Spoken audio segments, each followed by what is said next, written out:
Dans la définition de la douleur provoquée, ce qui nous fait la retenir, c'est qu'on sait que cette douleur-là, elle peut être prévisible, que ce soit pour un geste qui d'emblée est un geste technique ou pour d'autres gestes. On peut donc l'anticiper et du coup, on en parlera de provoquer par les soins par rapport à d'autres douleurs pour lesquelles ça peut être directement lié à un effet secondaire d'un médicament, c'est encore autre chose. Je crois qu'on peut considérer deux catégories de soins.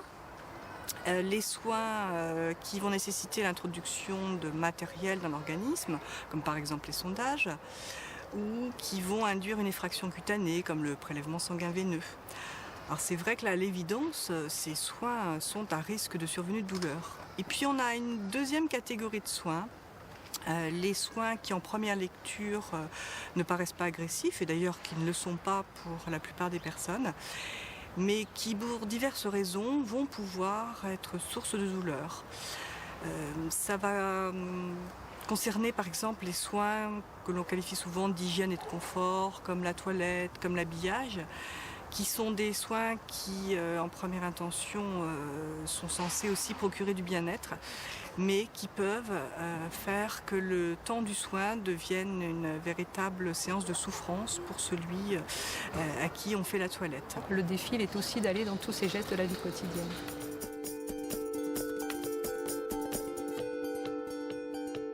Il est vrai que les douleurs provoquées par les soins ont longtemps été considérées comme normales, voire inéluctables, particulièrement d'ailleurs pour les patients qui avaient des soins répétitifs. Et pourtant, les facteurs de risque de survenue étaient bien connus. En même temps, on peut dire que les préoccupations, effectivement, et la reconnaissance d'une politique nationale autour de la prévention des douleurs induites, elle est récente, donc dans les années 2000. Ce qui ne veut pas dire qu'avant, il n'y avait pas un certain nombre de professionnels qui se préoccupaient de cela, mais c'était souvent considéré, on va dire, soit comme du luxe, soit comme peut-être aussi une sensibilité un petit peu trop prégnante de certains professionnels vis-à-vis des autres. Et les conséquences en fait observées chez les patients, le côté aussi délétère tant pour le patient que les professionnels qui étaient témoins ou acteurs de ces douleurs provoquées, étaient, on pourrait dire, presque identifiés comme étant une seconde, une troisième intention, voire quelque chose qui ne nécessitait pas qu'on en fasse une vraie préoccupation, une vraie politique de soins, une vraie politique nationale. Donc oui, on peut affirmer que grâce au plan douleur en particulier, et à cette reconnaissance nationale, eh bien, tous les lieux de soins sont aujourd'hui dans l'obligation de se préoccuper officiellement de la douleur provoquée par les soins. Alors ça peut paraître paradoxal, mais en même temps, c'est aussi une réalité. Alors, bon nombre de soignants au plus près des soins courants et des soins effractifs chez les patients le savaient, l'identifiaient plus ou moins, s'autorisaient plus ou moins à le dire fort, mais c'est comme pour l'évaluation de la douleur. Il a fallu vraiment attendre un certain nombre de générations de professionnels de manière tout à fait interdisciplinaire, puis aussi la pression des usagers, pour qu'enfin on puisse avoir une vraie politique qui engage l'ensemble des acteurs, y compris les citoyens, par rapport au renouvellement de ces plans.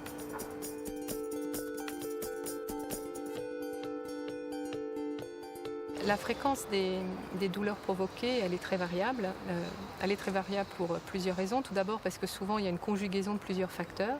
Et puis, bien évidemment, en lien avec le patient et ses problématiques personnelles, il va y avoir une conjugaison supplémentaire qui va se rajouter. C'est vrai que dans les services où les soins sont nombreux, répétitifs, le risque de survenue de ces douleurs est d'autant plus fréquent, comme par exemple en réanimation.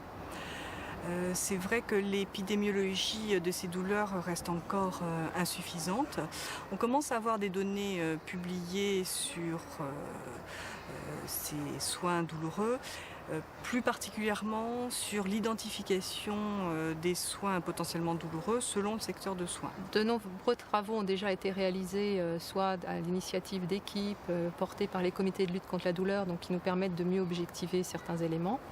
Plus dernièrement, de vraies enquêtes épidémiologiques ont été conduites, notamment chez le jeune enfant, qui s'appelle EpiPen, et puis une autre plus récemment chez le grand vieillard, qui s'appelle Regard, qui permettent d'objectiver la fréquence et le type de soins qui potentiellement majorent ces douleurs provoquées, notamment dans certains champs, comme on a déjà dit, que ce soit des soins effractifs ou des soins plus basiques, comme ceux de la vie quotidienne, la toilette, l'alimentation, le rasage, les entrées en bouche, enfin tout ce qui nécessite de produire un soin d'hygiène, de confort ou encore de soigner une personne de manière plus curative.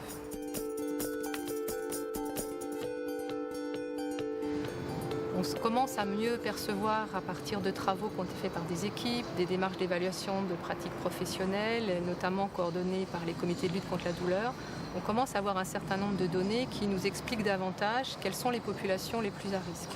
Je crois qu'on peut dire qu'il est fondamental pour tous les professionnels d'avoir une vigilance particulièrement accrue, justement vis-à-vis de toutes ces populations qu'on pourrait qualifier de dyscommunicantes.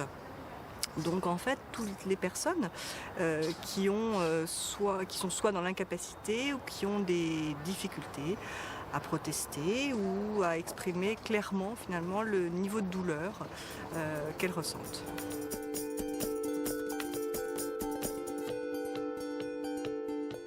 En pratique, ce qu'on observe beaucoup, c'est que le soin doit être, autant que faire se peut, réfléchi. Ça paraît simple de le dire comme ça, mais l'organisation, elle va vraiment reposer sur l'anticipation de ce soin, avec peut-être un focus aussi nécessaire sur ce qui va se passer sur l'avant du soin, le pendant et l'après du soin. Si on veut vraiment dans la prévention des douleurs provoquées, c'est vraiment ces 3 temps du soin qui vont être intéressants et nécessaires à regarder. Ensuite, tout à l'heure, on a parlé à côté de l'organisation qui va nous permettre d'anticiper la meilleure plage horaire, le matériel nécessaire, les prémédications nécessaires, la manière dont il va s'y prendre à 1, à 2, avec le matériel regroupé, etc. À côté de ça, il y a aussi comment, quand on travaille dans une équipe et qu'on est en train de réaliser un geste, ce qui n'est pas simple, c'est de savoir quand est-ce qu'on doit passer la main, parce qu'on ne le sent pas, parce qu'on n'est pas en capacité de réaliser ce soin dans tout le confort aussi pour nous, soit parce qu'on n'a pas le matériel ou simplement parce qu'on se dit là, il y a quelque chose que je ne vais pas réussir à faire, je ne suis pas sûre de mon geste. Ça, c'est quelque chose d'extrêmement difficile à dire et surtout parfois on ne sait pas à qui le dire ou on se sent presque coupable de ne pas tout savoir faire. Donc ça, c'est vraiment des messages forts avec lesquels nous devons continuer à vraiment insister pour que les infirmières soient en capacité aussi de faire ce côté, très professionnel, de pouvoir dire là il faut passer la main. Le professionnel a à sa disposition de nombreux moyens, on l'a vu tant pharmacologiques que non pharmacologiques. À se dire aussi que finalement ces 2 catégories de moyens ne sont pas concurrentielles. Et justement, tout le professionnalisme va être de savoir les choisir et de les proposer à bon escient aux patients. Donc de faire une association qui soit pertinente et qui réponde aux désirs du patient, aux attentes du patient, qui soit aussi bien sûr en cohérence avec les compétences spécifiques développées par le soignant et qui soit au regard de la situation de soins dans laquelle ça va se passer. Il existe de nombreux moyens non médicamenteux.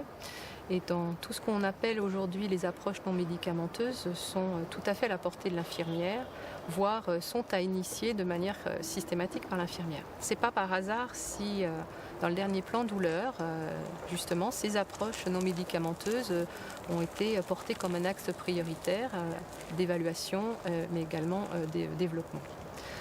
Dans ces approches-là, il y a des choses plus simples que d'autres, mais elles sont toutes effectivement en lien avec l'attention que portera le professionnel à l'adapter à la situation.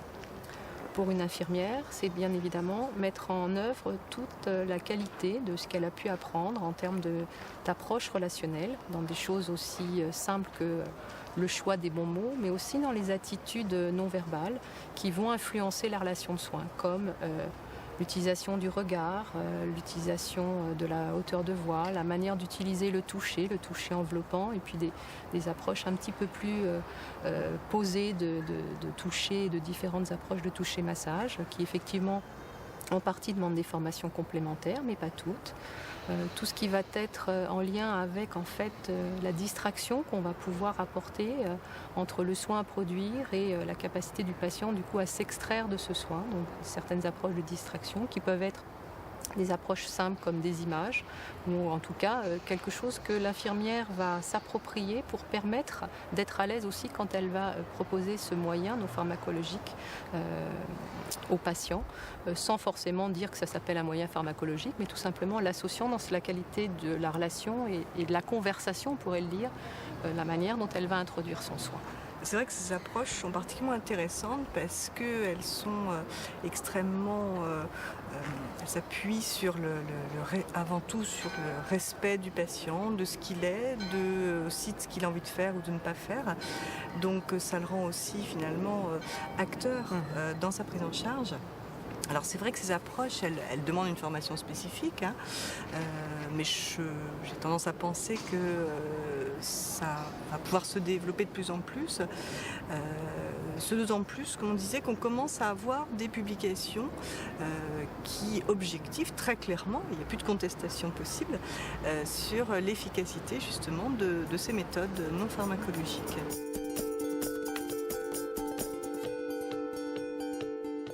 La douleur, elle a un caractère aussi très opérateur dépendant de la douleur provoquée par le soin. Donc n'importe quel professionnel, quel que soit son lieu de soin, qui approche une personne pour lui dispenser un soin peut être à un moment acteur d'une douleur provoquée. Et les autres à côté peuvent être aussi témoins. Donc c'est vraiment une affaire d'équipe interdisciplinaire qui associe le patient bien évidemment et majoritairement aussi l'entourage quand celui-ci est présent. On sait aussi très bien en pratique qu'un soin qui a été un soin rapport de force ou qui ne s'est pas bien passé se passera d'autant moins bien la fois d'après. Et qu'interrompre un soin qui effectivement entraîne de la souffrance ou une anxiété majeure au patient, c'est essentiel. On ne le faisait pas suffisamment souvent. Je pense que maintenant il faut entendre aussi qu'en dehors de l'urgence vitale, il y a très peu de soins qui ne se diffèrent pas. C'est pas facile, mais il faut aussi être en capacité de pouvoir le poser. D'arrêter un collègue, c'est encore plus complexe quand c'est quelqu'un voire d'un autre métier ou qui nous est un peu plus hiérarchiquement supérieur, on pourrait le dire comme ça, d'arrêter un autre collègue quand on voit qu'il produit un geste qui aurait dû être anticipé ou qui se passe dans de mauvaises conditions. Et c'est probablement là qu'on a encore besoin d'avancer. Mais encore une fois, cette notion de passer la main, de savoir arrêter et différer, c'est vraiment quelque chose dans nos organisations de travail qui doivent être en permanence relayées, rediscutées, notamment avec les plus jeunes professionnels ou avec des professionnels chevronnés qui mettent parfois une pression supplémentaire là où il n'y en a vraiment pas besoin. La démarche, finalement, pour arriver à être le plus performant possible, est une démarche individuelle avec, tu positionnais très bien l'importance d'avoir un soin réfléchi, avec la nécessité de considérer ces 3 temps. Et puis la démarche collective qui va associer tous les acteurs de soins à différents niveaux et qui nécessite donc finalement ce sujet soit une préoccupation de tous les membres de l'équipe.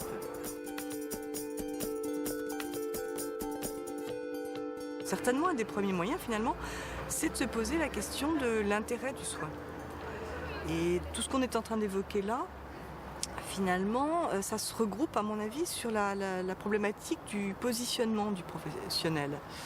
Donc, pour les jeunes professionnels, la faculté de pouvoir se positionner, de ne pas être des simples exécutants.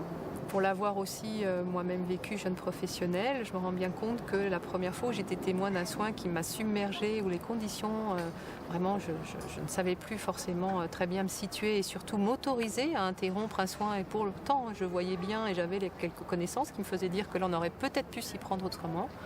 Eh bien, ça n'a pas été si simple que ça. Et je dirais qu'on n'est jamais seul dans une équipe. Trouver les professionnels autour de nous qui peuvent nous aider, même si sur le soin lui-même, au moment où on le fait, on ne va pas pouvoir forcément réagir tout de suite. En tout cas, c'est ne jamais rester seul avec cette interrogation-là pour que les soins d'après, on puisse se positionner autrement. Et en particulier dans cette capacité, comme tu le dis très bien, à argumenter, à poser les choses, non pas pour critiquer ou pour s'opposer, mais bien pour construire ensemble. Que ce soit pour différer, on l'a dit, que ce soit pour planifier à un autre moment ou arrêter un soin, ou s'autoriser à dire que le contexte n'est pas favorable pour ce patient-là. Ça demande un peu de maturité professionnelle. C'est pas lié à l'âge. Je pense que c'est vraiment lié à la posture. Et justement, est-ce qu'on fait quand on est confronté une première fois à cette situation? En parlant avec le cadre, avec une autre collègue, ou il y a un certain nombre de lieux dédiés pour cela. En lisant, en participant à des congrès, on apprend petit à petit à se positionner. Cette capacité à argumenter qui me paraît fondamentale pour professionnels. Les jeunes professionnels ont besoin, et les étudiants vont avoir besoin d'un savoir solide.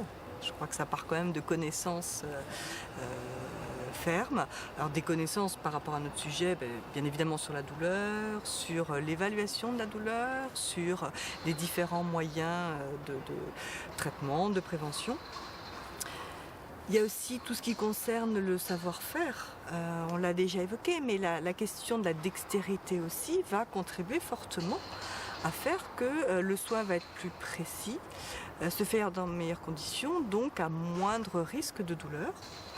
La maîtrise de certaines techniques, et alors ça peut être bien sûr des techniques propres et spécifiques à la prise en charge de la douleur, l'utilisation du méopa, mélange équimolaire oxygène protoxyde d'azote, ça s'apprend. Ça fait partie, je pense aujourd'hui, de techniques qui doivent être usuelles dans les différents services pour lutter contre la douleur liée en soi. On a parlé aussi tout à l'heure de l'hypnoanalgésie. Et de la nécessité d'avoir une formation spécifique pour pouvoir être capable de faire de l'hypnoanalgésie. Donc là, il y a la question du savoir-faire, et puis ce qu'on a aussi développé, c'est la question du savoir-être, avec toutes ces attitudes professionnelles, ces comportements, la capacité à réfléchir autour du soin. Tu parlais des 3 temps du soin. La capacité aussi d'analyser ce qui va le soin, de savoir aussi, et ce qui n'est pas simple, d'explorer le vécu du patient et sa représentation du soin, parce que c'est bien à partir du patient et de la manière dont il vit, dont il éventuellement craint son soin, qu'on va pouvoir proposer finalement un panel de moyens pour pouvoir faire en sorte que ce soin soit le plus confortable possible.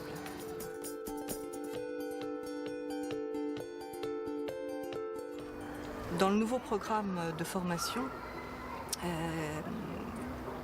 pour moi c'est extrêmement positif finalement que de voir apparaître pour la première fois formellement marqué la nécessité de développer pour les étudiants des compétences en matière de prévention de la douleur liée aux soins. C'est vrai que je vois ça déjà comme une reconnaissance de l'existence de ces douleurs. On a parlé de la question de la minimisation, banalisation de ces douleurs. Là, je crois que non. De fait, malheureusement, elles existent. Et il est nécessaire de les prendre en charge. Et c'est vrai qu'auparavant, on parlait d'un soin de qualité, c'était un soin qui respectait les règles d'hygiène, de sécurité, d'asepsie. Et là, pour la première fois, on va pouvoir y voir ajouter aussi la question de la prévention de la douleur liée aux soins. C'est aussi, à mon avis, une véritable chance pour la promotion des moyens non pharmacologiques. Parce que c'est vrai que ces moyens non pharmacologiques sont du rôle propre de l'infirmière, et on l'a vu, ont une part aussi importante dans la lutte contre ces douleurs.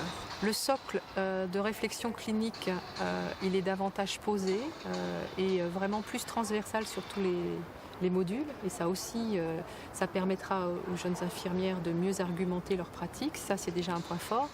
D'autres approches, notamment par exemple, il y a une unité d'enseignement directement sur le toucher, sur le soin, pour ne parler que de celui-ci. Donc là aussi, c'est un socle qui vient encore une fois poser que c'est bien un geste professionnel et que c'est pas simplement une vue de l'esprit de certains illuminés, que vraiment ça vient en fait complètement complémenter tout ce qu'on connaît déjà, et notamment encore une fois les résultats probants des recherches qu'on a pu produire dans les champs professionnels, y compris infirmiers.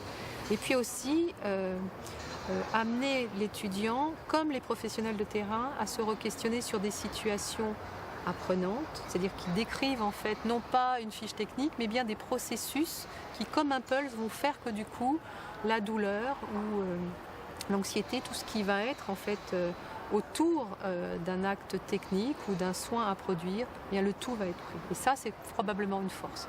On ne parle plus là simplement de tâches, mais de compétences. Et une compétence, eh c'est beaucoup plus, je vais dire, riche et structurant pour arriver à se modéliser en professionnel.